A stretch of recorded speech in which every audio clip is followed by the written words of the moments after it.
Charleston, South Carolina, 126 Willamette Street. And for the next hour, we'll talk Citadel football with the head coach of the Citadel Bulldogs, Brent Thompson, who is alongside. My name is Mike Legg. Thank you very much for being with us on this Wednesday night. We hang out here every Wednesday night and are doing so again here this evening to talk about the Citadel Bulldogs. Their last ball game was Mercer.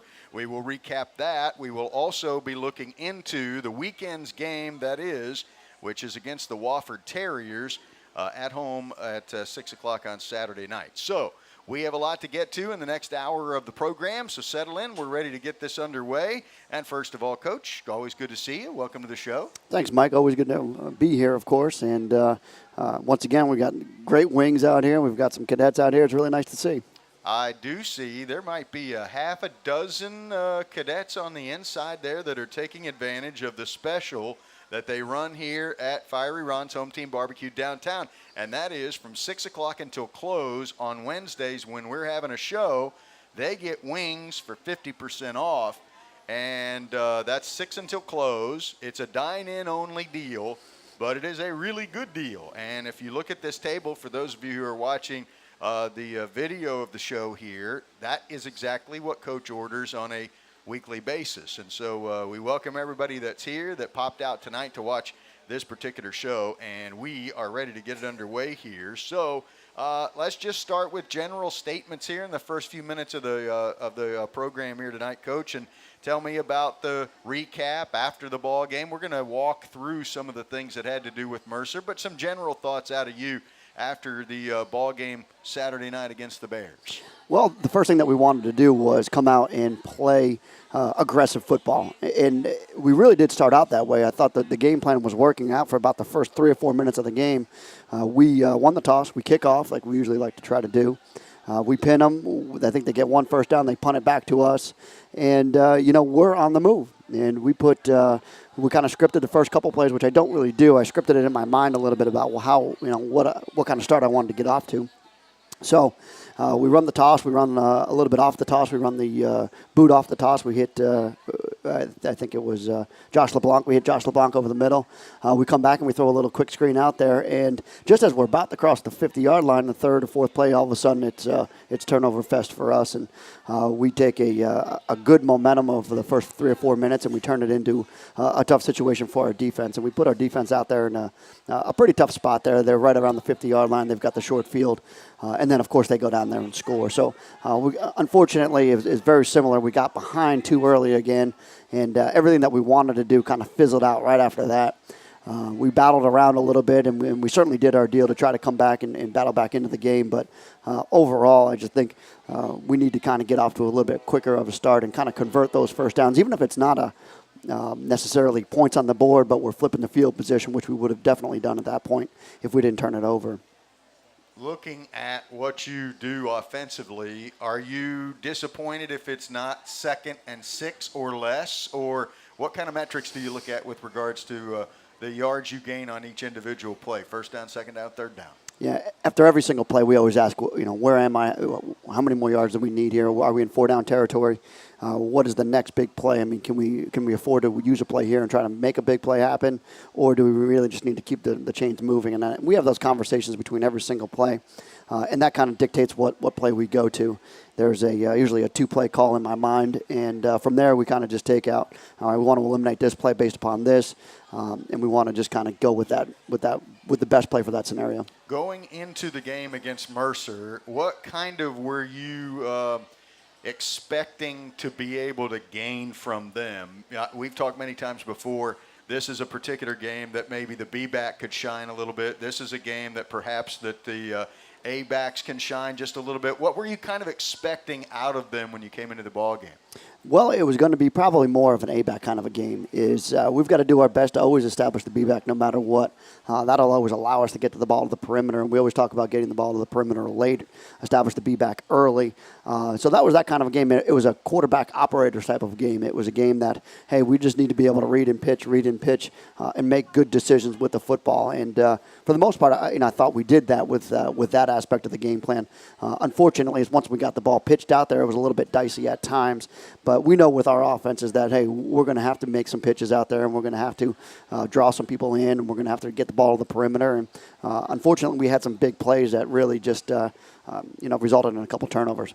We'll get to some Mercer details in a second. We'll get to a break in the meantime here in just a moment. But something that I find curious a lot is how, you go through a week of practice, you kind of prepare for what you think you're going to get, but you are working with scout team guys that are trying to give you the best look possible. But you're also dealing each week with a team on the other side of the ball, particularly in the Southern Conference, that wants to knock off the defending champions. And so how do you address that? How do you handle that? How do you get the best look possible from your scout team given that circumstance? Well, first of all, I think our scout teams do a great job. We've got some really tremendous scout team players.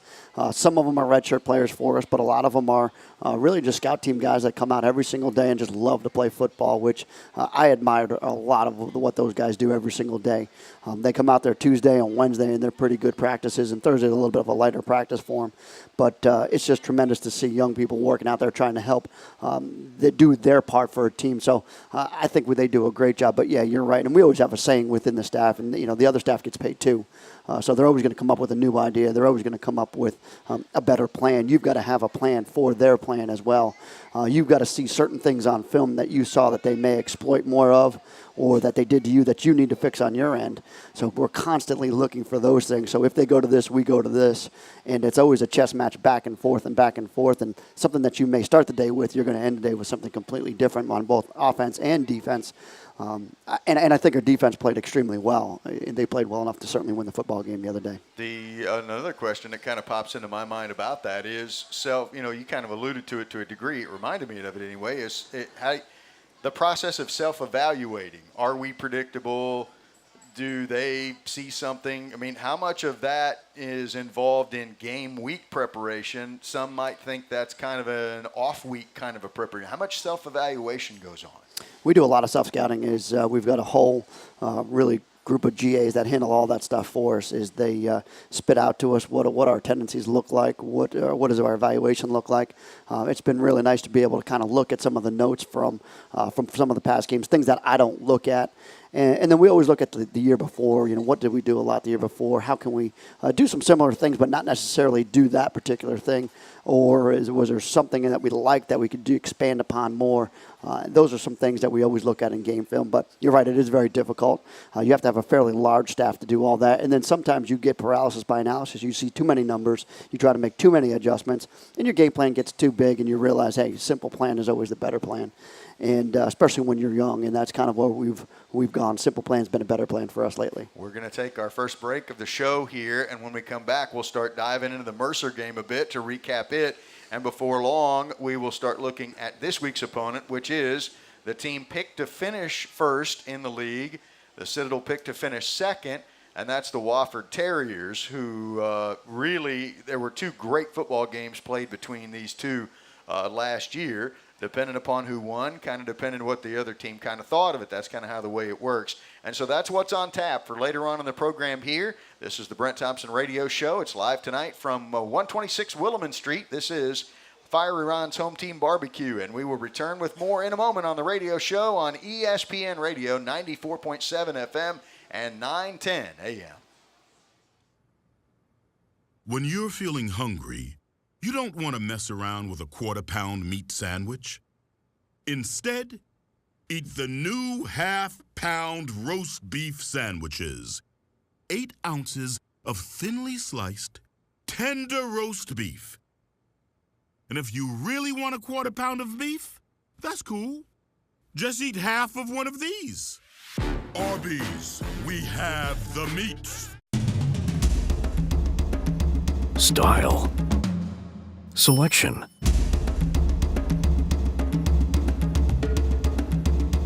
Service.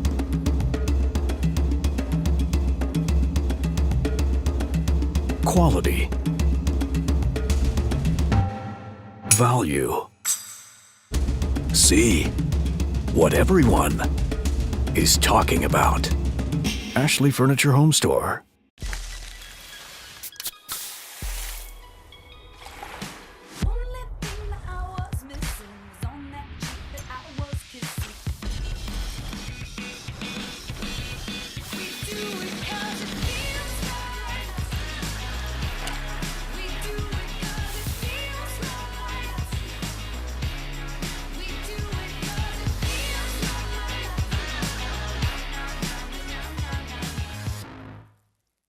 How do we make sure there's toppings in each bite of Papa John's pizza?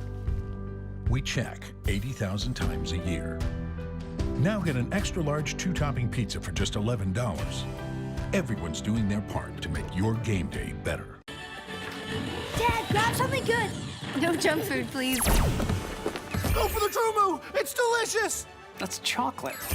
But it's nutritious and contains no artificial growth hormones. Trumu, a truly good thing anytime.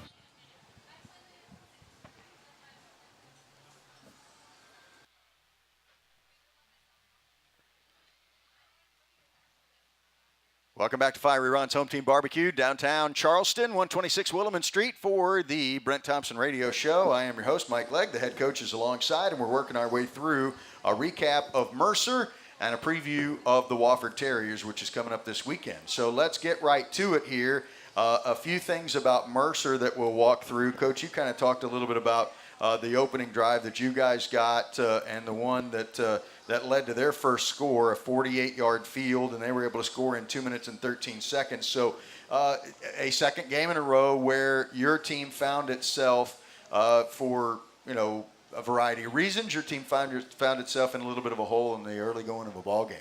Yeah, it certainly wasn't ideal for us, and it's not what we really needed coming off of the Sanford loss. So once again, we tried everything that we could do to kind of move the ball, keep them off the field a little bit, and try to spread the ball out and get it to our wide receivers a little bit, kind of moving around. And unfortunately, we just turned it over early when we're trying to make a play out there, trying to gain some extra yards. We had about 4 or 5 yards before Raleigh fumbled the ball, but defense got to come out there, and we've got to rally on that. That's a tough situation for us.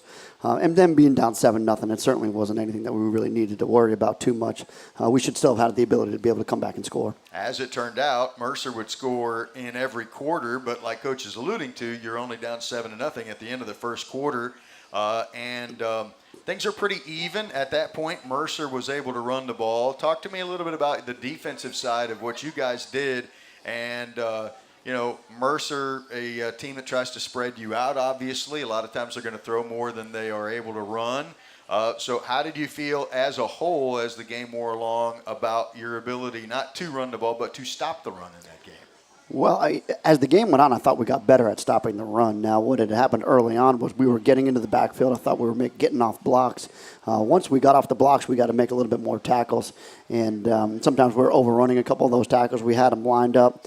The particular play that they got all the way down there on was a pretty big run for them. They had cracked looked like a rover, our safety back there. And the next thing you know, that thing kind of got deep on us. But other than that, I thought we did a pretty good job of defending the run from here on out. We were playing aggressive defense. And when you turn on the film, you look and you say, hey, these guys they're getting downfield, they're getting upfield, they're kind of forcing those guys to bounce around out there. And that's exactly what we wanted them to do, is just force them side to side and let's tackle them. In the first quarter, Brandon Berry leads you in rushing. He had 35 yards. How difficult is it week to week to keep him off the field or to keep him out of the starting lineup? Well, it's difficult now because he's, first of all, we've taken the red shirt off of him, so we're making more of an emphasis to play him. And he's coming along. He's coming along as a freshman. He's learning the offense. He's learning where the cuts are. And right now he's in the mode of he's doing exactly what he's supposed to do. And sometimes when you get beyond that mode, okay, once you know exactly what to do, now you start to learn the subtle nuances of just playing the position. So what happens now is where your second-level blocks and your third-level blocks are coming from, and you won't always have to rely on Nate. The coaches say this is going to be like this. He kind of instinct takes over, which he's finally getting to that point, and that's where I felt he was at the, midway through that game. So the Bulldogs, after one, are trailing 7-0 against Mercer. They get another score. This time they drive 70 yards in 11 plays to go up 14-0 in the game, and that's what the score was at halftime. Things were pretty even statistically in the first half of the football game. Wanted to ask a couple of more questions about team stuff. Obviously, we probably every week ask you a question about the offensive line. It's maturing. You've got 3 guys who just played in their 5th college football game. Others who have some experience, and Tyler Davis, Drew McIntyre has some. So how is that process going? Again, you've picked your 5. They're going to be out there on the island, and it's their job to get the project done without any help from the guys on the outside. So I know it's a work in progress. How's the work going? Well, Mike, after the Sanford game, we really challenged the offensive line, and we brought some of them in, and we said, look, we're we're not doing what we're supposed to be doing on the offensive line. We thought about making a position change. We thought about moving some guys around. But really when it came down to it is that's the best starting lineup that we've got. We've just got to make those guys better. Once again, we didn't want to do anything that was going to be detrimental to the whole line. We didn't want to do anything that was out of a panic or anything. We just stuck with that line. We said we just got to make these guys better. And, in fact, I thought they played really well. I thought they did exactly what we wanted them to do. It's not, I don't think that they are where they need to be, but they showed such vast improvement from Sanford to this week. And which this is a tough defense when you go against a Mercer defense that was very experienced. I thought we handled their experience pretty well. They were running through gaps, and our big guards were handling the run throughs fairly well. So it was in a tough day. The offensive line was probably the shining moment for them was on that particular Saturday, because I thought they played fairly well.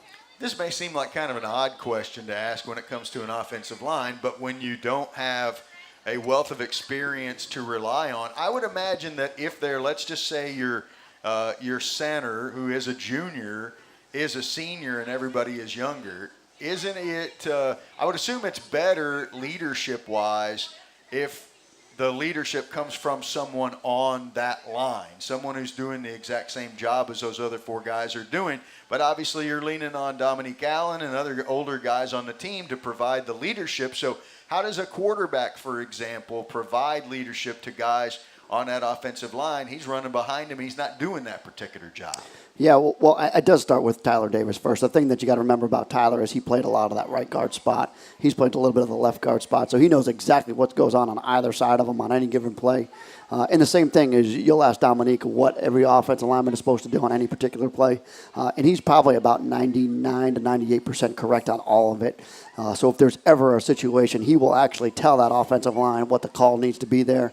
If they start to sputter around in there and they don't know exactly what the call is, he sees the front a little bit better, so he knows exactly what the calls are in there. He's been around it for so long. He's heard us talk for so long that he can make all those calls for the line if they needed it. They've gotten a whole lot better at it. All through camp, he was helping make the calls, but they've got so much better at it that he doesn't need to do as much now. But that was what was going on early on this year. 14-0 at halftime. Talk to me about the message that you delivered to your guys before you brought them back out. Again, at 14-0, it doesn't appear like there's anything to be overly concerned about, so I don't imagine it was a paint-peeling moment for you. No, certainly not. There's no need to. We were moving the football on offense. We were doing a good job on defense. We put them in bad situations on the offensive side, but us on the defensive side, we're doing a great job. So you don't want to get after either side of it. You just need to say, hey, we need to make these corrections here. Get back down now. We had an opportunity to make it 14-7, I think. Unfortunately, we turned the ball over inside the 5-yard line. But if you convert points there, you're still easily in this ball game. And all we really needed to do is we needed to take it one play at a time, one first down at a time, and try to take it one possession at a time on defense. More with Coach when we come back from the next timeout, which is coming at you here. We're at Fiery Ron's Home Team Barbecue, downtown Charleston, for the Coach Brent Thompson radio show. And we will return with more of it in a moment. Eventually, next segment or two, we'll start looking ahead to the Wofford Terriers. But a few more questions about the Mercer game that was over this past weekend. With the Coach, I'm Mike Legg on ESPN Radio, 94.7 FM and 910 AM. TD Bank's new intern, Bart, is one of those robots from another bank. We're training him to bank human. Bart, why are you winding the clock back? The clock stated 11:35 p.m., but they are still working. The clock is fine. Our live customer service is available all night, and all day for that matter. He's learning. At TD Bank, we do things differently. Hello? Like live customer service. Hello? 24/7. Don't just bank. Bank human.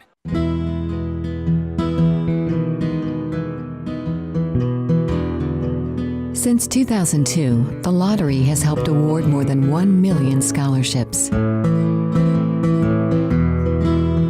So when you play, you're not just taking a chance. You're also giving one.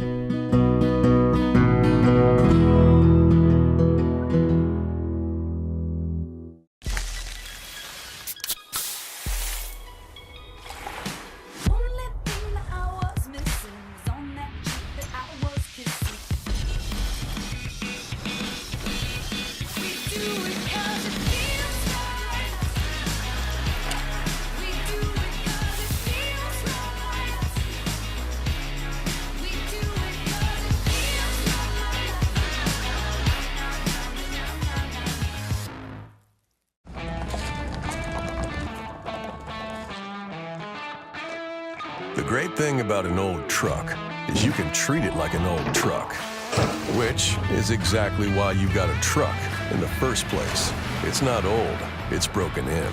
So keep it running longer, stronger, with quality parts and a whole lot of Napa know-how. That's not gonna buff out.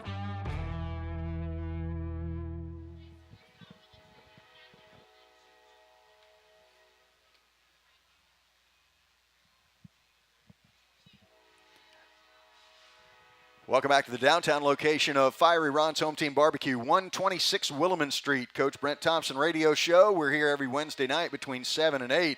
And as we mentioned in our opening segment, I think they finished up and have moved on in another direction this evening. But we did have a good number of recruits out this evening, or recruits, but cadets out this evening who were taking advantage of a special which is running when we have the radio show. It starts earlier than the show begins, though, 6 until close on Wednesday nights when we're having a show out here in the courtyard. 50% off wings for cadets with a student ID. It's a dine-in only deal, but we have started to see advantage being taken of that particular setup, and so we appreciate those who came out and did that for this evening. Coach Brent Thompson alongside here. Polls for this week. The coaches poll found the Citadel Bulldogs at number 23. The Stats FCS poll has the Dogs at number 22.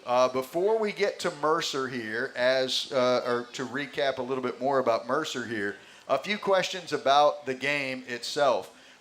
In the Samford game in the second half, Jordan Black went the distance in this game against Mercer. Dominique Allen takes every snap from the beginning of the game until the end of the game. Could you share some of your thought process on how you're deciding, because it's obviously difficult, you got interesting skill sets out of both guys, how are you deciding which guy plays the most and in what games?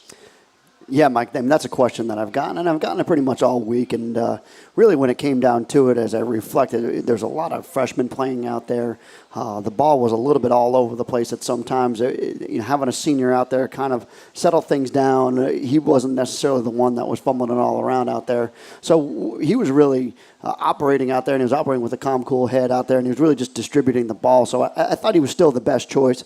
And certainly Jordan could have probably come in and done the same thing. But when you're amongst all those freshmen and redshirt freshmen and some sophomores out there, it's good to have a senior out there, a guy that kind of can keep it somewhat calm out there. But, yeah, I thought Jordan probably could have gone in and done the same thing, maybe provided something different. But they were really taking the quarterback out of the game. They were taking it out of his hands, and Dominique was doing a good job of pitching the ball to the perimeter. And like I told you at the beginning of the game, it was a little bit of the B-back early on, but we started to get the A-backs pitches some, here and there. You can't always dictate what they're doing. You got to take advantage of what they're doing. And I thought we were doing, for the most part, the quarterback was doing it.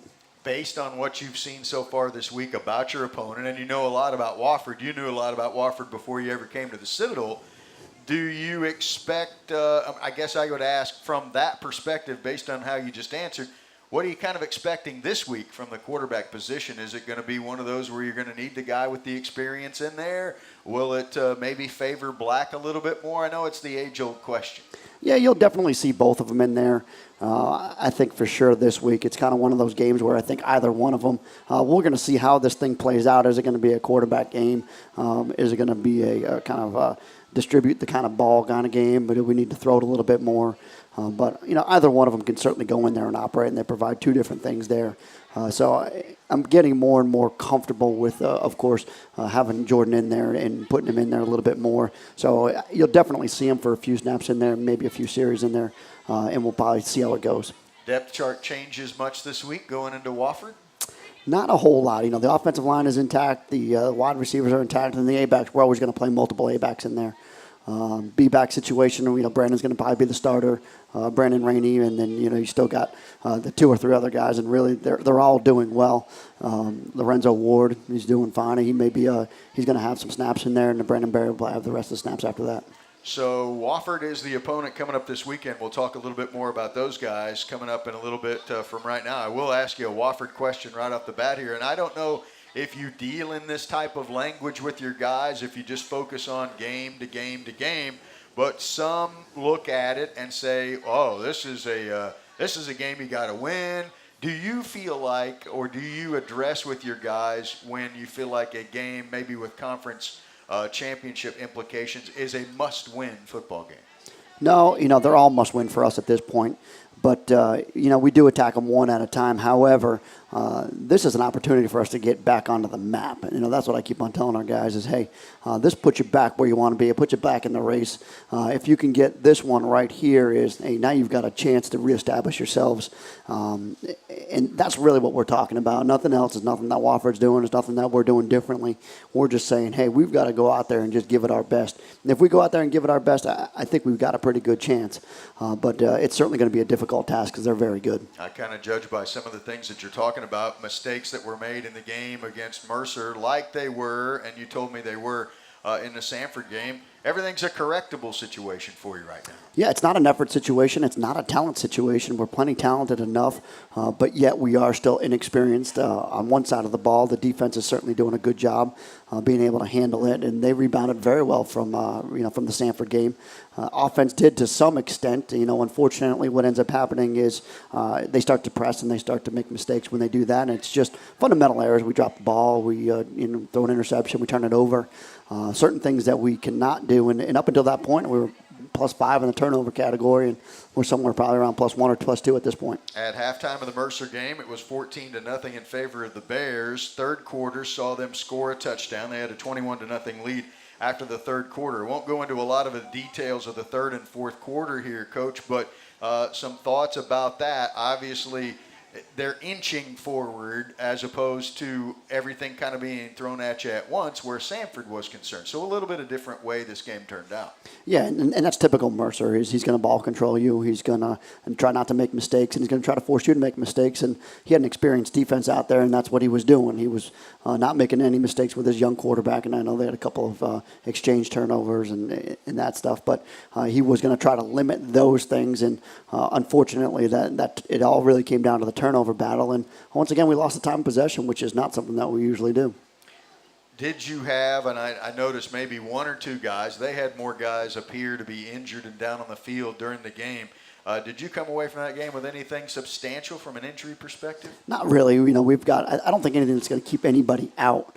We had a couple guys that didn't practice yesterday, but other than that, I think twisted ankle here and there, and we had a couple of guys with those. But for the most part, we're going to be operating with everybody on our roster ready to go. Looking forward to Saturday. It's a 6 o'clock ball game. There's a lot of history between Wofford and the Citadel, and at times Wofford has gotten the better of the series. So we'll dig into all that when Coach and I come back in just a couple of moments from Fiery Ron's Home Team Barbecue downtown. We're at 126 Williman Street for tonight's show, and we'll get right back to it in a moment on ESPN Radio, 94.7 FM and 910 AM.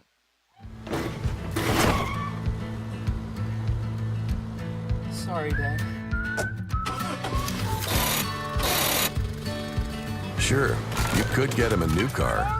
You could also light a pile of money on fire.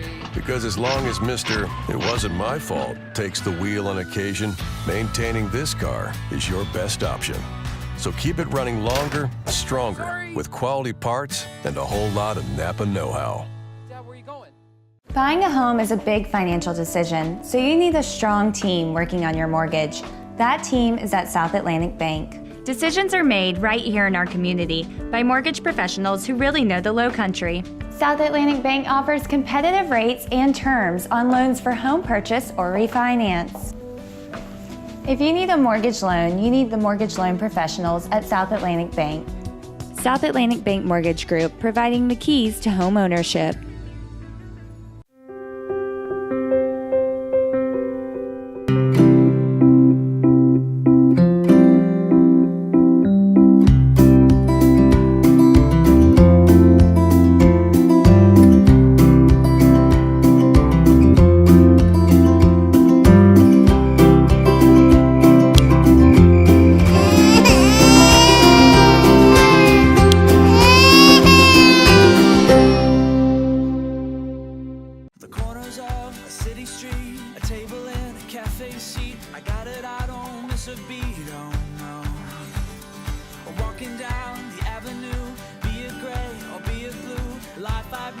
Everywhere I go. You're everywhere,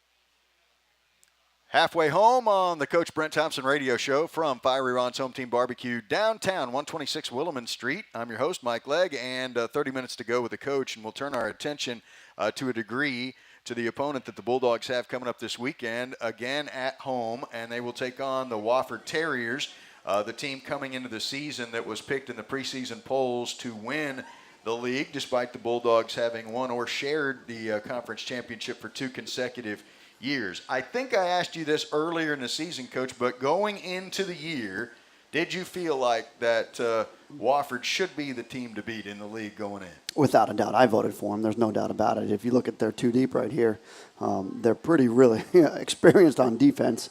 They've got 4 or 5 seniors. They don't have too many sophomores or juniors starting for them. And then same thing on offense, and they're always going to find a way on the offense. They're a very experienced group. They do a good job, and there was no doubt after last year's performance where they just really they had a misstep against us and again a misstep against Sanford in the regular season, and that was really their only 2 losses. So when you factor in all those things with what they've got returning and what their performance was the year before, I thought it was a no-brainer. So they were picked first. The Citadel Bulldogs picked to finish second, and 6 o'clock game coming up this particular Saturday, and the 2 of them get back together again. Let's talk about the 2 matchups from last year, because there was you guys may not have thought this game was lost or close to being lost, but some did. You're 6 minutes away from a loss at their place, and then somebody pulled a rabbit out of the hat in that game, right? And it was all our defense. Our defense did a great job. They pulled it out. They were the ones that were able to get the turnovers. We had 2 red zone turnovers, one that was a score and the other one that resulted in a score that kind of got us back into the game. So, yeah, I mean, we played extremely well on defense, and we did a heck of a job of being able to create some turnovers and put them in some bad situations. But as they always do, Wofford's always going to find a way to score. They're going to find a little bit of seam. They're going to find something that works, and they're going to exploit you on it until you take it away from them. So I always got to hand to their offense. They do a great job, but our defense for about, I would say, the majority of the game shut them down. Had you ever seen going into that game, of all the football you've seen over the course of your years, you played, you've coached it, had you ever seen anybody intercept an option pitch before?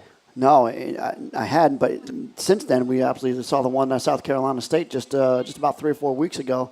Very similar situation. The guy picks it off and takes it to the house and ends up being a really good play. So, no, I hadn't seen it, and fortunately, being how much option ball I've been around, I haven't seen it too often, and I choose not to. Honestly, on the sidelines that day when that happened, what was your reaction? What did you say, as long as it's safe for the radio?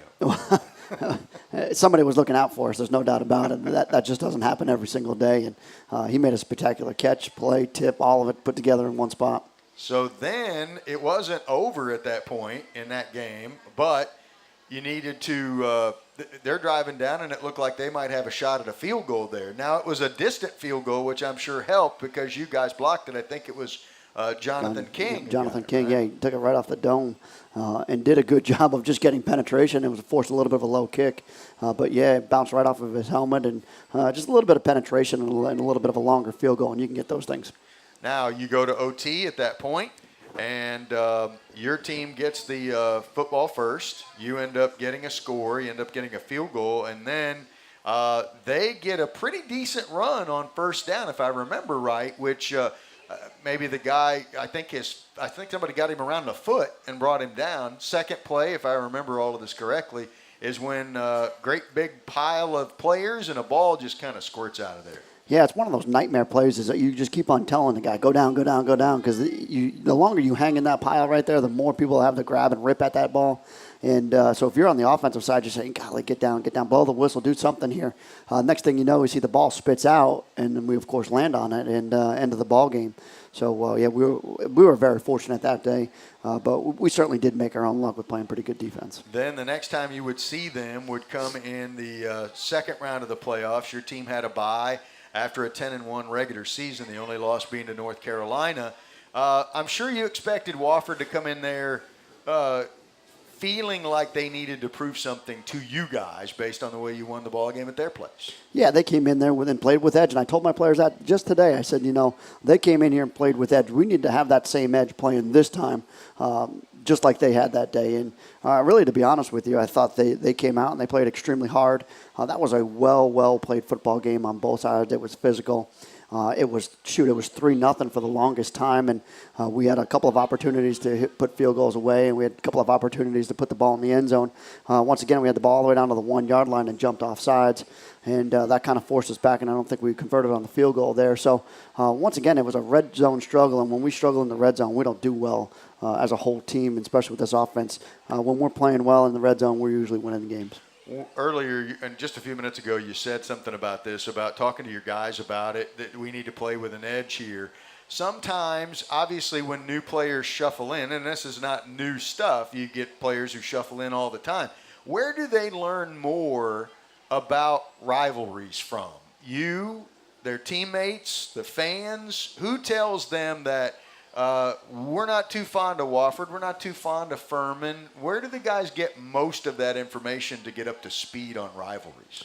Sometimes it's the alumni and the fans, but you get a lot of different answers there. You'll get the VMI, you'll get the Furman, you'll get the Wofford, depending on what generation of players that you're ex-players or people that you talk to. I think more it comes down to our own players is they remember certain games and they remember, what went on in those games. And certainly the 16-year Wofford win streak that was kind of passed down from every single generation of the last couple of years football player-wise. And then you'll always hear guys from probably the 60s and the 70s talk about Furman used to be the last game of the year. And then there's always the Military College of the South, the rivalry between VMI and the Citadel is always one of those ones that kind of seeps into the conversation as well. So once again, I think it comes down to more of our players. At one time it could have been Chattanooga. They knocked us out of the play. That we had the opportunity to have the sole possession of the championship 2 years ago, and the next year we wanted them. It's kind of one of those back and forth. So the rivalries have kind of traditionally been those, but yet I think within the program you'll see them change based upon previous years, and that's probably where they learn more of them from. High stakes always make a big difference. That's what forms new rivalries from time to time. If you dig enough and ask enough questions, you'll unearth stories like the one I'm about to bring up with Wofford. And that is, and this became much more prevalent last year when you became the head coach, is that you spent an awful lot of time with Wofford's staff and learned a lot about how they do things offensively. And then, lo and behold, Mike Ayers, who was nice enough to share information with you, and Wade Lang, their offensive coordinator, nice enough to share things with you. All of a sudden, you're in the same meetings. You're head coaches, and now you're trying to use some of the stuff that you learned from them to beat them on game day. Could you describe that relationship and how far back it goes? How much time you actually spent with those two guys? Well, first of all, Coach Ayers, just being able to do this in this profession for so long is admirable. I mean, just to be able to survive in this profession is difficult. And he's not only survived, but he's done extremely well. And he's done extremely well at a high academic school, and I think he does it the right way. And every part about that program, I try to model what we do after that, because there's very similarities there. It's not the easiest to recruit there due to academics. They've got to grow them. There's not a graduate program there. They don't have a whole lot of those fifth-year and graduate guys. He's got to develop his players. It's a developmental squad. He's got a staff that's been there forever. He treats his staff right. He runs his program right. I've seen him at practice. He's demanding of his players.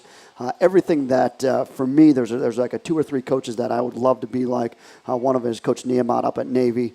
And then I think Coach Ayers is right there with them. His guys that just run the program the right way. They do it with discipline. And I've seen it firsthand. I visited those guys. I know how they watch film. I know how they practice. I know how they treat their players. And that's what I really love about what he does, and that's what I really respect about what he does. So having that relationship with him really goes back for me. I think it was 1990. It was 2000. It was 2005 or 6. Coach Harold Nichols was coming in as the offensive coordinator, and I was on staff at Bucknell. I had gone down to visit my parents in North Carolina, and I called up Coach Ayers and I said, "Look, would you mind if I come over?" He said, "Come on over."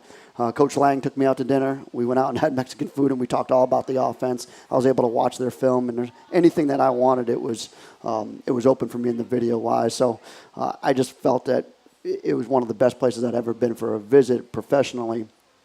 Then, of course, when I went down with Coach Goldsmith and Coach Houston down at Lenore Ryan, that was a quick and easy trip. We went down and visited them for spring ball and went down and clinicked with them a couple of times. And Coach Houston would often talk about Coach Ayers and the way he runs the program. And once again, we tried to model the Lenore Ryan program the same way. And, of course, all the success that they've had in the Southern Conference, we think that's the way to do it at the Citadel. So in the dinner, you diagramming plays on napkins? Are you using chips? Are you, what kind of stuff? You're trying to dive into the mind of a guy that is just one of the best scheme guys that I've ever been around. He's always thinking about new schemes, and it was just one of those. He just wanted to go out and talk ball with somebody. It's one of those things where I happened to be just in the film room late. He was leaving late.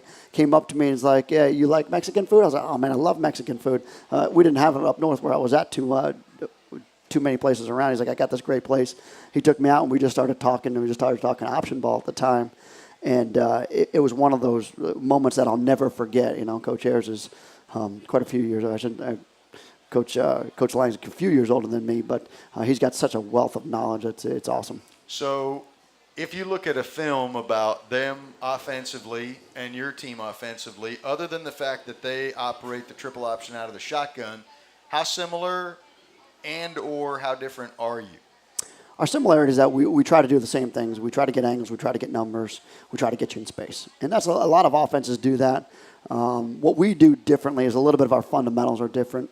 We probably do a little bit more of, just trying to get downhill a little bit. They get side to side. And really when they had the B-back from last year, they tried to get downhill quite a bit with him. They're trying to get a little bit more to the perimeter with their quarterback game. They've got a nice quarterback game this year that I think they're doing a good job with. And really, they're a much bigger offensive line. They can attract a little bit of a bigger offensive lineman, and they can move people out of the way a little bit more where we're trying to get you with a little bit of speed.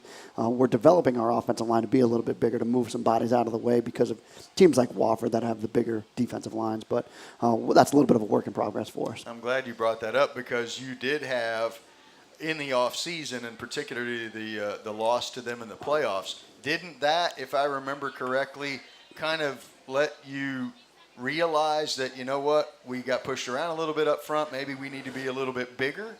Yeah, we need to match up better with some of those. And you look at them across the board, and they're 270 to 300, and we need to be a little bit bigger like that to be able to absorb some of those. And that's what we went out and got. We know we're consistently in the 265, 270 range at our guards, and right now we're hovering around 285 to 300, which is more where I'd like to be. So with experience, I think those guys will be exactly what we're looking for. And then the nose, the guy that lines up over the center is always it's a challenging thing. Is you give the center help. Well, Tyler, we don't give him as much help because he can handle it in there. He's a bigger load, so we're kind of looking to replace Tyler in the next couple of recruiting classes to make sure that we have a guy that can sustain these nose guards because they're not going away. We're seeing just about 2/3 of our team that are playing 50 defense on us, or 3-4. Do you worry in those recruiting situations that, okay, we got to get bigger because of we need to be bigger inside as you're describing? Do you fear that we might lose a step speed-wise? Yeah, we definitely do, and we definitely have. It's a little bit of a completely different dynamic. We're probably in the process of developing the offense around the offensive line here in the next couple of years. Right now, we're kind of in that in-between stage where we like those fast guys that we're trying to get downhill on people. But eventually, we're going to have to get guys that are going to be able to move some bodies out of which we've got. We just got to refine the technique a little bit. One more timeout, and we'll come back and finish up the show here, last 15 minutes of it, when we return in just a couple of moments from Fiery Ron's Home Team Barbecue, downtown Charleston at 126 Willamette Street. This is the Coach Brent Thompson Radio Show on ESPN Radio 94.7 FM and 910 AM. TD Bank's new intern, Bart, is one of those robots from another bank. We're training him to bank human. Bart, why are you winding the clock back? The clock stated 11:35 p.m., but they are still working. The clock is fine. Our live customer service is available all night, and all day for that matter. He's learning. At TD Bank, we do things differently. Hello? Like live customer service. Hello? 24/7. Don't just bank. Bank human.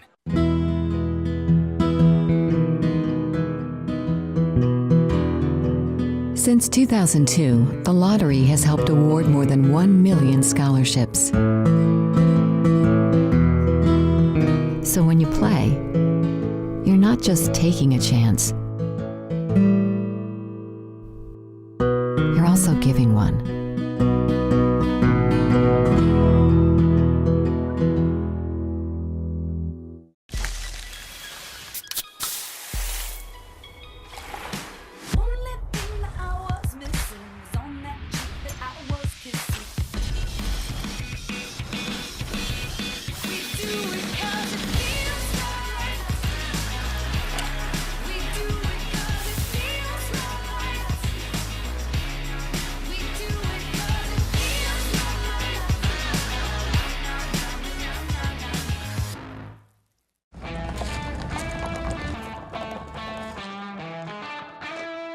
The great thing about an old truck is you can treat it like an old truck, which is exactly why you got a truck in the first place. It's not old, it's broken in.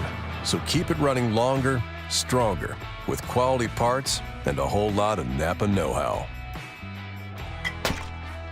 That's not gonna buff out. TD Bank.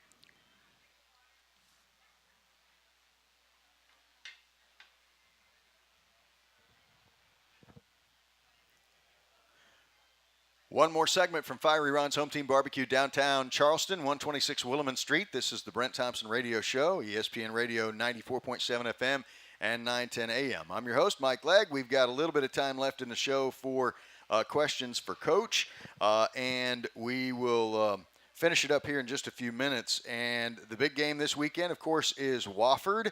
The Terriers come in undefeated, so they will get an idea of what a target on the back is to look like when they come into Johnson Haygood Stadium over the weekend. A win over Furman by 1, a win at Mercer by 1, a win at home against Gardner-Webb by 3. They did win at Presbyterian 31-7, so a 24-point victory there. And then an overtime game last week against Western Carolina, which they won by 7, 35-28. I see some similarities in the way they're winning ball games and the way your guys won ball games last year. You had a lot of close ones, particularly early.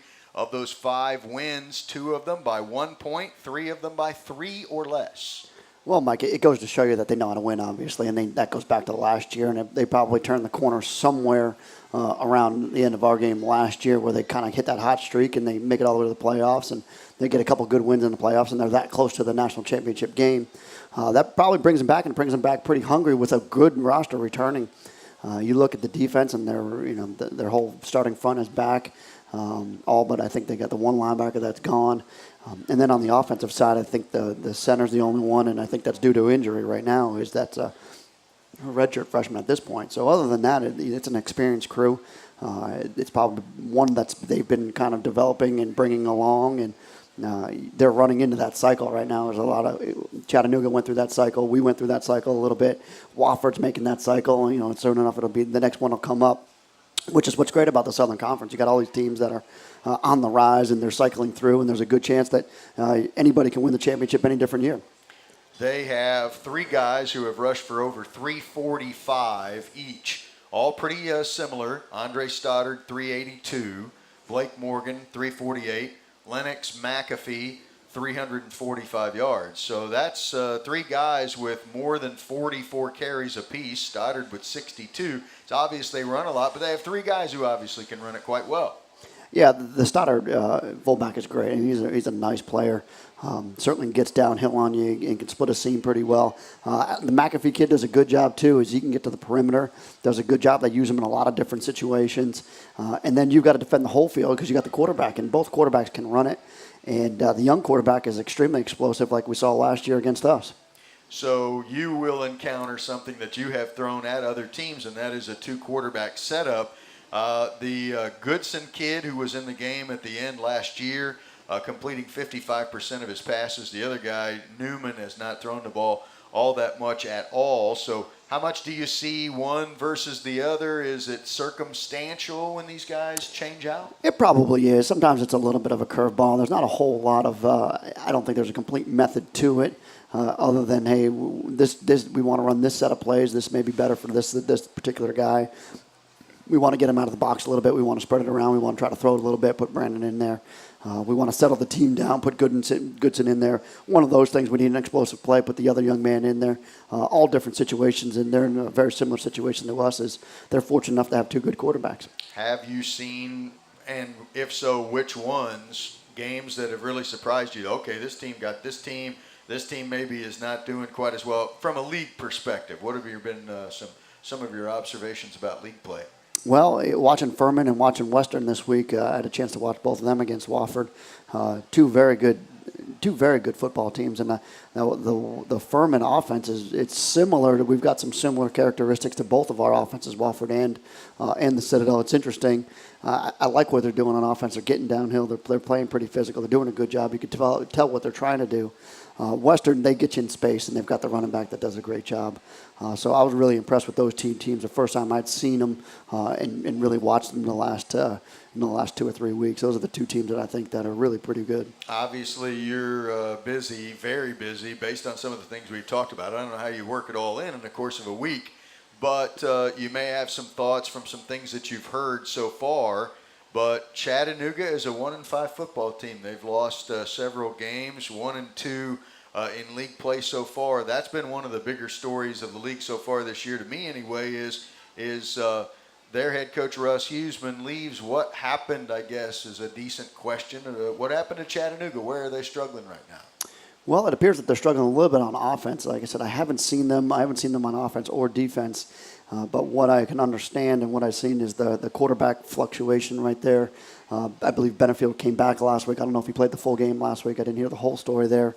But they had the Mississippi State transfer that was starting the first 3 games. Benefield came back for the 4th game, and now they're kind of in that mode. And once again, you're going to go through those things in a coaching transition. You're just when those things happen, it's tough to get caught up. And that new staff will settle in there eventually. ETSU's at Western Carolina this week. Chattanooga's at Mercer. VMI is at Furman. And, of course, Wofford is at the Citadel. That should be the premier game and the last game to be played on the day on Saturday there. ETSU, Western Carolina is intriguing to me. I'd like to see the further development of the Buccaneers under Coach Torbush. Well, ETSU beat them last year, and they beat them in a kind of a strange game. It was the one that was played in Tennessee at Bristol. Oh, yeah. Kind of a little bit of a different game. And that was the game prior to us that we played Western. So we had a good opportunity to watch them. I think, Western's probably going to be a little bit hungry in that game, and they're going to give it their best. Certainly coming off a tough Wofford loss of last week. But ETSU is certainly developing. They're doing a good job of developing each and every week. And they had a good week against Robert Morris last week, which is a non-conference team, which is nice to see. Again, Wofford and the Citadel is the premier game this week. I guess in all of FCS, it's not the premier game because ESPN thinks that's James Madison versus Villanova. So College Game Day making the appearance this week with Coach Houston. Yeah, second time that they've been there in the last 3 years, I believe. Before Coach Houston got there, I think they were there for one of those games. But a great matchup. In fact, I texted Coach Houston. We went back and forth a little bit. I said, go ahead and enjoy game day up there. He goes, enjoy game day. I got to beat Villanova. So I said, yeah, you got to do that too.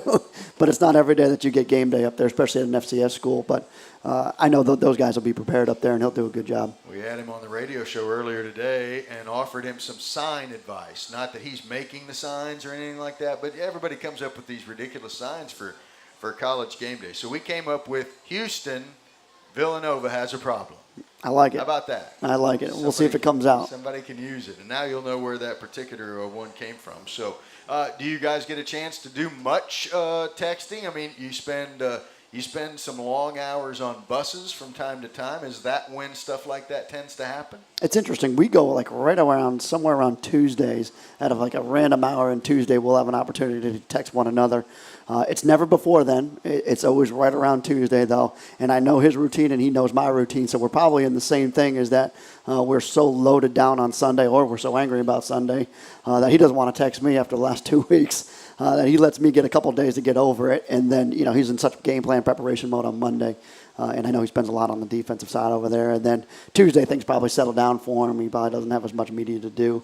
And he gets an opportunity just to shoot me a text. So you were on the staff with him, obviously. You know how the meetings were set, how long the guys worked, when they were kind of told you need to get out of here for a little while, you need to see the families. How different is it with a lot of guys returning to the staff that you have created? How different was it? How similar is it to the way he used to kind of run things? Because you were in on that too, obviously. Yeah, I think our schedule is probably about the same, and a lot of it goes back to Coach Goldsmith as well when we were both with Coach Goldsmith. And then spending so many different years with him and having success with him. We do things typically the same way. I may have adjusted a time here or there, but nothing that was probably earth-shattering. It was probably just more out of, why do we do it this particular way? We may want to try to change and look at what we do. But other than that, is our practice lengths are still about the same. Our meeting time is about the same. That when we come in and when we go home, it's all about the same. And it's nice because we've been together, and the staff knows the schedule. It was fairly seamless when I took over last year, and we were able to kind of move on. Couple of things left about Wofford in the latter few moments we have on the show tonight. Their defense listed as a multiple 50, at least on paper. So what kind of looks do they show you defensively? Oh, they're going to play that 50 defense, and they play it extremely well, and he's been playing it that way for years. And they were so keyed into what you're doing. They're so keyed into their fundamentals that when you take a step, they take a step. They know exactly what they're looking at. They do a great job of keying your tackles, your A-backs, your B-back, all that stuff. So it becomes very, very difficult. And sometimes you've got to win a matchup when it really comes down to it. Is you just got to kind of win the matchups, and that's what we've been talking about, our guys. You're not going to fool these guys. Do what you do and just do it well. Special teams. What do they look like there? Always going to be fundamental, always very basic. They do a pretty good job. There's a couple things they do on the kickoff team that are a little bit different. You know, they may try to squib a kick at you, surprise you, try to hit one of your guys, maybe cause a turnover there. Rugby the punt every now and again, just to kind of change up the look. They've always had a fairly decent kicker. Last year's kicker was gone, but I think they replaced him with a pretty good kicker as well. So nothing that you would expect them, I don't think too crazy, but yet very fundamental. Pretty much running out of time in the program for today. We want to thank everybody who was in the audience watching, those watching online, those listening to the radio. I noticed that Doug's over there, representative from the Citadel Football Association. So we haven't talked about that group much in the course of your show, but obviously you've got an organization that cares deeply about Citadel football there that trying to help you out from time to time. We've got an excellent board. It's a board of about 12 or 14. Some are ex-players, some are just Citadel fans. It's really tremendous, and it's all led by Coach Carlisle, an old football coach up from the north, upstate right there. And he does a great job of organizing it, fundraising it, and anything that cannot be provided. They do a great job of trying to help us out, and they really do a good job with our players. Certain things that they can help us out with, they do, and they do a wonderful job of it. And we appreciate all the efforts of Coach Carlisle and Doug and all the guys in the CFA. How much further along are you based on when you walked into Signius Hall for the first time and then thought, how will I recruit to this? How much further off and how much better off are you now than you were back then? We're light years. It's even hard to remember about how bad it was before. We had a lot of the renovations done, and certainly winning helps a lot of that. A lot of pride in the program, but for us, it's all about sustaining that building right now. As we've got a lot of pride in that building, and if there's anything out of place, I want to know about it. We needed it fixed, and we want to make sure that it doesn't end up the way that it was before. Thank you, Coach. Appreciate it. Thanks, Mike. That is Coach Brent Thompson from Fiery Ron's Home Team Barbecue, downtown, 126 Williman Street. Another edition of the Brent Thompson Radio Show is in the books. We're on the air on Saturday at 5 p.m. on the City, which is 92.1 FM, 102.1 FM, and 1450 AM for the broadcast of the game against the Wofford Terriers, and it begins at 6 o'clock at Johnson Haygood Stadium. For the coach, I'm Mike Legg. Thanks very much for watching and listening tonight, and so long from Fiery Ron's, and go Bulldogs!